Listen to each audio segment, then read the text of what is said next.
Hey guys, annyeong, that means hi in Korean. I'm Christine with Kimbop TV, empowering you to live a happier and safer life, especially if you're a fellow domestic violence survivor.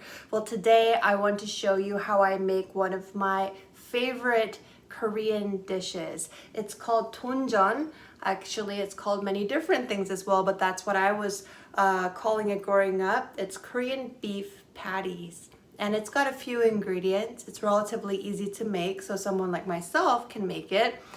Cooking to me has become an empowering thing because when I was growing up, my mom or my grandparents would always cook for me. And when I moved away to college, I didn't know what to do. So I even almost burned down my one-bedroom apartment because I didn't know that you were supposed to take the cardboard piece out from under the frozen pizza, and I put it all in the oven.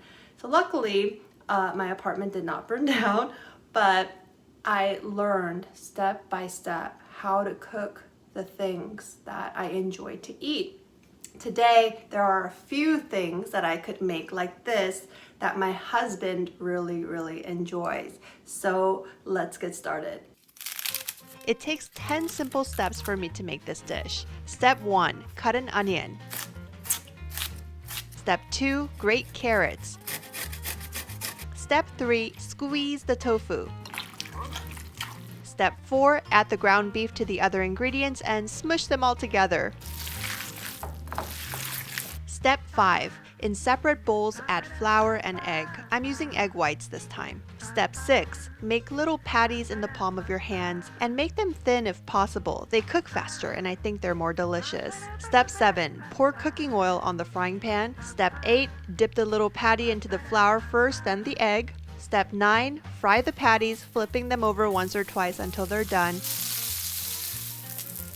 And step 10, collect them onto a plate lined with paper towels to get rid of excess oil. Yeah, and so that's my doenjeon. This can be like a snack. It could be one of the side dishes if you like having rice and kimchi and like all these other stuff.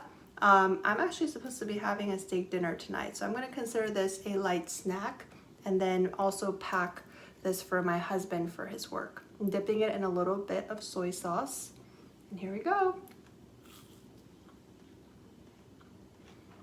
Yep, this is the taste of my childhood. So you can add whatever other ingredients that you think would taste good. I know green onions, sometimes my mom puts that in as well. But for me today, I just wanted it really easy and simple. And this is what I was able to make in like about a half hour. And oh, this is so good.